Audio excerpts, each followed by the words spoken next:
လင်းသွဲတွေဖျားပေါ်ညောင်မဲမှာအိတ်နေတာတွေ့လို့တပ်ပုံဆင်းရတာပါပကိုးဖျားကြီးမှာပါဒီမှာလင်းသွဲတွေအများကြီးပဲဟို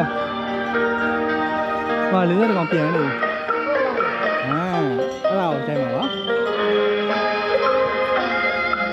အဲ့ဝိုင်းလင်းသွဲရိုက်နေလင်းသွဲကြီးအကြီးတယ်ရမ်းမိုက်တယ်ကျွန်တော်နောက်မှာပြန်ပါရှိဒီပေါ့ဒီတပင်းလုံးမှာလင်းသွဲတွေအကြီးတွေအဲ့ဒါတော့မဲ့သူတို့ Indian Flying Fox လင်းသွဲကြီးခွဲလင်းသွဲလို့ခေါ်ပါတယ်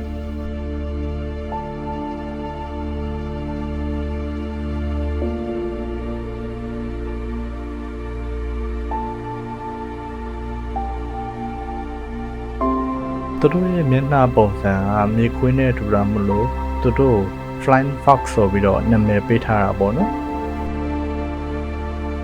သူတို့ရဲ့ပုံစံတွေကကြောက်စရာလို့ထင်ရပေမဲ့ပေါ့နော်တကယ်တော့သူတို့ကညဘက်ကျရင်တတိတွေနဲ့ဝက်ကြီးတွေကိုစားပြီးတော့အဝေးကြီးရှောက်ပြန်ကြတာပေါ့နော်အဲ့တော့သူတို့မျိုးစေ့တွေကိုမိုင်းပေါင်းများစွာကိုပြန့်နှံ့စေတယ်ပြီးတော့တစ်ပင်ကြီးတွေကိုလည်းဝက်ပုံကူးပေးနေတာပေါ့နော်ကျွန်တော်တို့ဂီယာစနစ်ကိုကူညီပေးနေတဲ့လက်တစ်မျိုးလိုပဲပြောရမှာဖြစ်ပါတယ်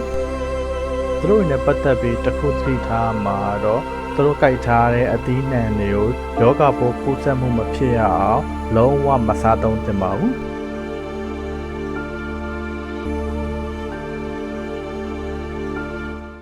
ဒီလင်းသွဲတွေကျွန်တော်ပထမဆုံးစားရဘူးတော့ရဲလို့လည်းအရန်ကောင်းတယ်ကြည့်လိုက်နော်ပုံလေး